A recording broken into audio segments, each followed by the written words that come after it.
the person you're looking at is a British or a Norwegian, rather, comedian who appeared in some British television programs in the early 80s.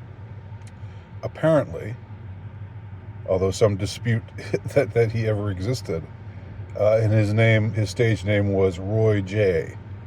Uh, and I had no clue about this guy. I didn't know, had never heard of him,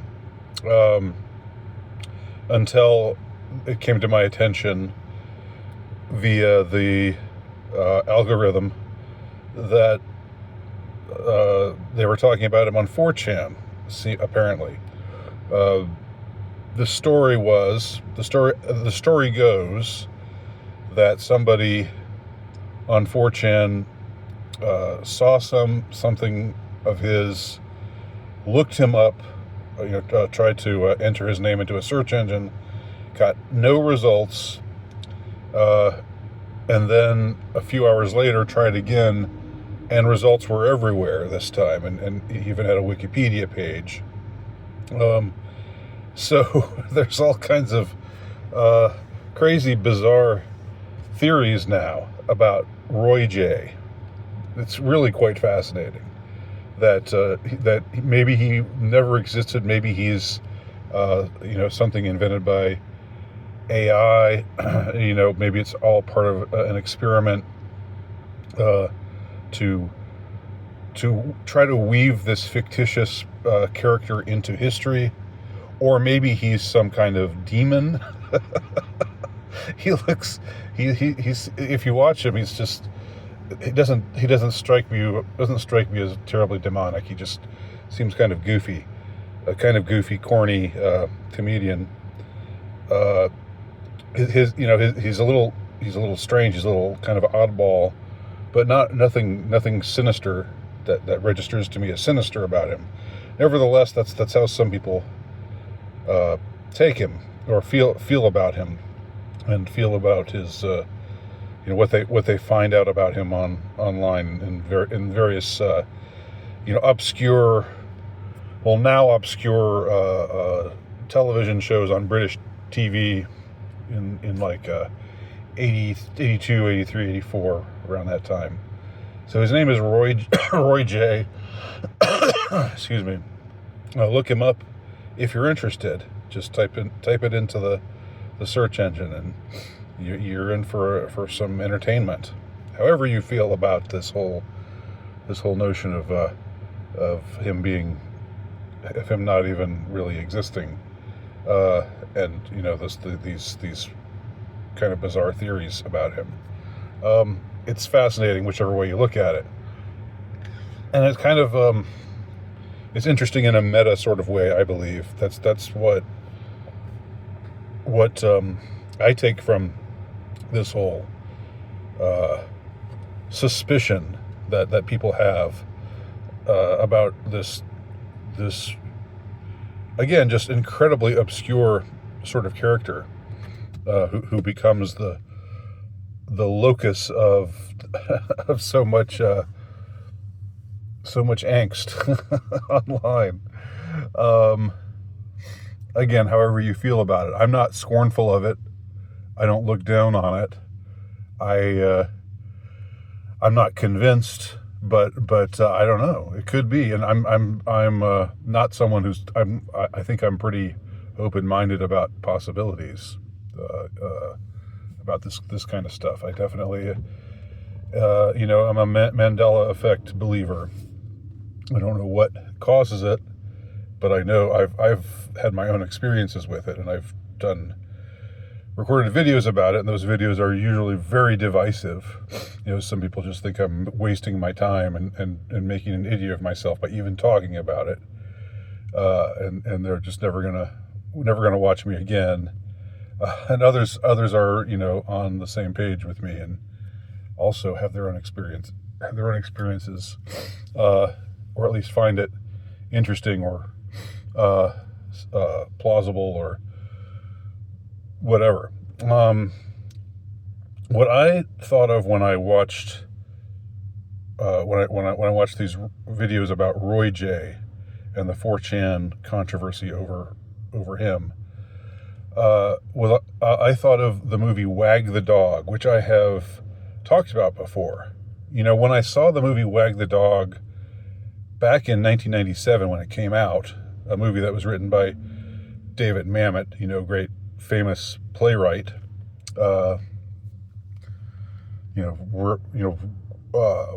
very talented. There's his dialogue, the dialogue that he crafts is well known and kind of calls attention to itself as being Mamet-esque and so forth.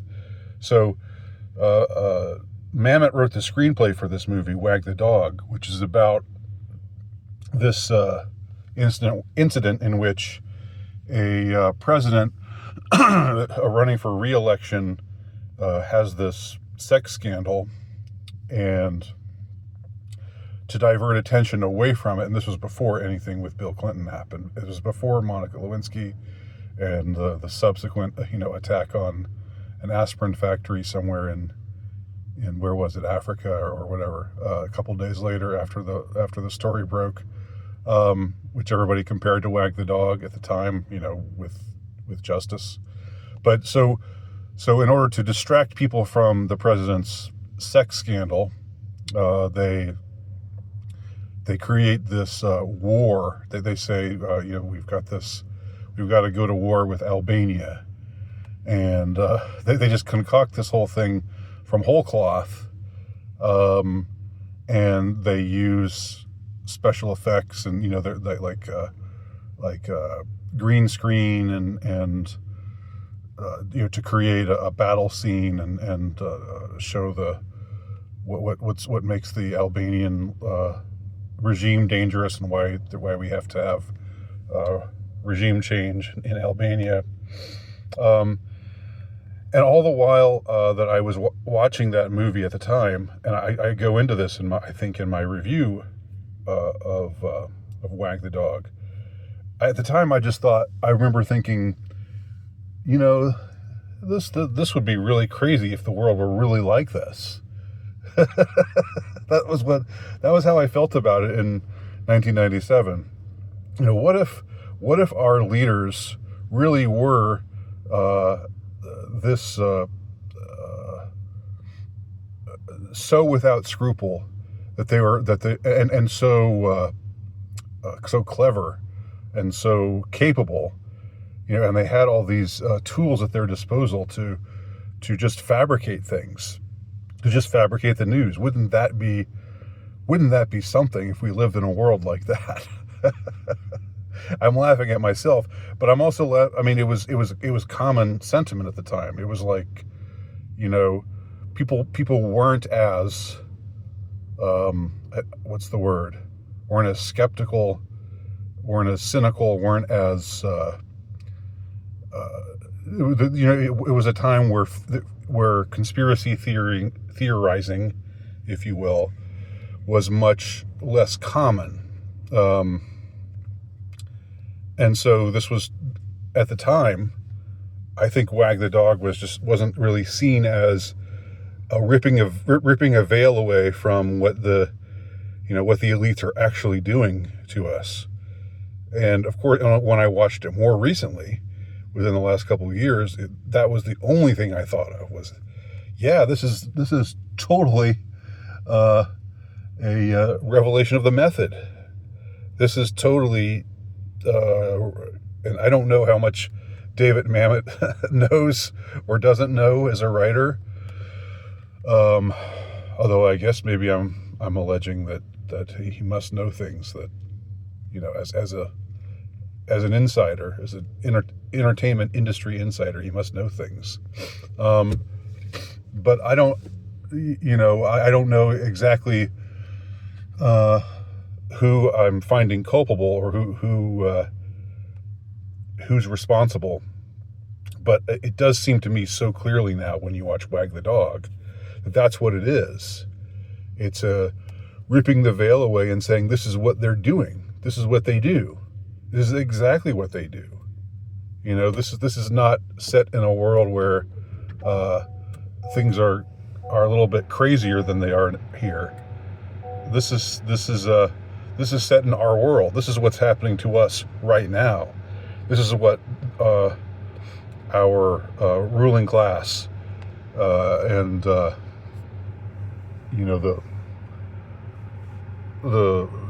media controllers and the elites. This is what they're doing to us right now. It's an autobiography. Just like Roddy Piper said about They Live. They Live was nonfiction. It was an autobiography. So anyway, what makes me think of Roy J. The reason why I'm comparing the movie Wag the Dog with Roy J. is there's a scene in Wag the Dog where they have this guy get captured, or they create this situation in which this American military hero named Schumann gets captured by Albanian forces. But of course, the real Schumann is just some, the guy that is somebody acting the part, and it all becomes ever more meta when you consider the actor they got to play Schumann and the story about that guy, whose name is escaping me right now, but you'll know it when you Woody Harrelson. There it is. It just popped in there.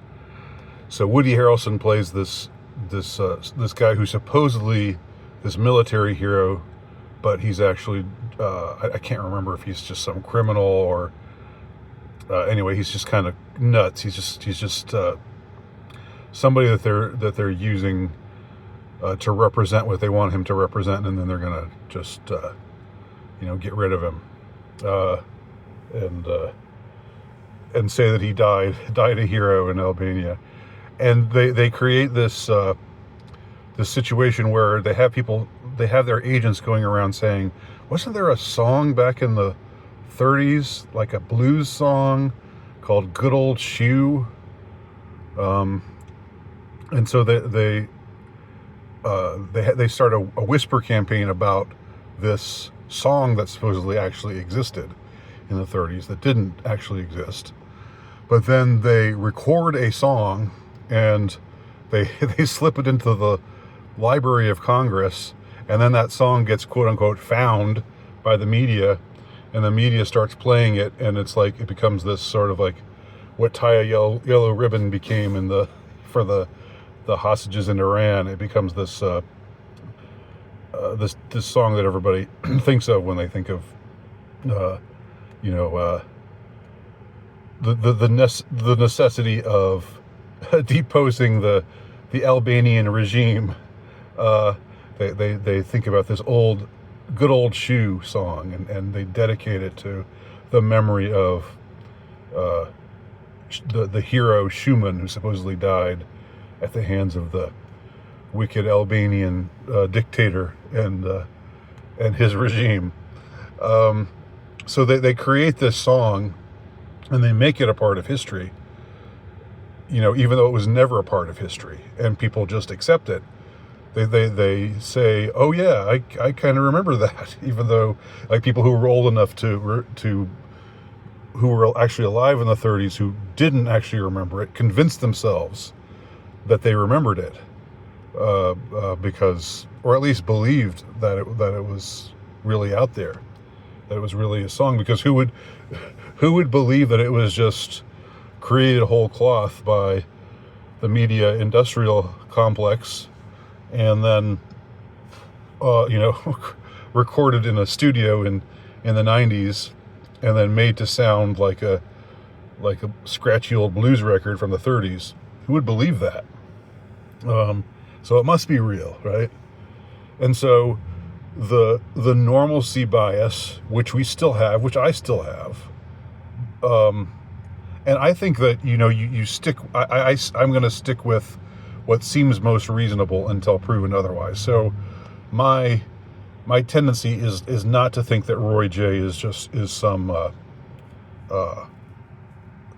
multi-dimensional demon or some AI construct, but rather that he was actually real, and that this person who looked for search results didn't find any, maybe because, I don't know, of some kind of glitch, but then what he found later was what had always been there.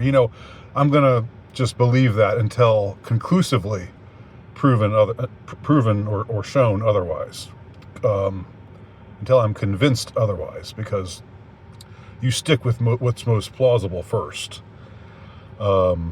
before. But I mean that you still can entertain ideas, and you can still be fascinated by ideas like this, and it seems very plausible to me, especially with they have more and more ways to fool us. They have more and more ways to convince, to mind fuck us. They have more and more ways to convince us of this, that, and the other being real. And Oceania is at war with East Asia. Oceania has always been at war with East Asia.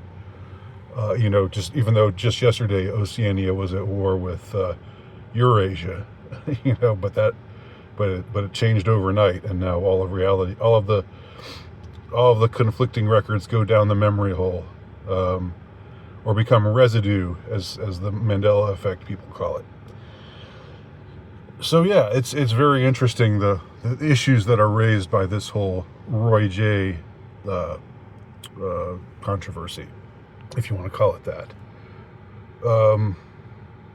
So those are my thoughts. Leave your thoughts below. What do you think? If you're old enough, maybe if you're someone around my age, and you actually remember this Roy J. person when he was contemporary, when he was actually on television, and you can attest that from your memory he is real, I'd be interested in hearing anybody like that. You'd probably have to be from the UK. But I know I have some people in the UK who watch my videos. So any memories of this guy? Any thoughts about this whole thing? I'm very interested to hear what anybody thinks.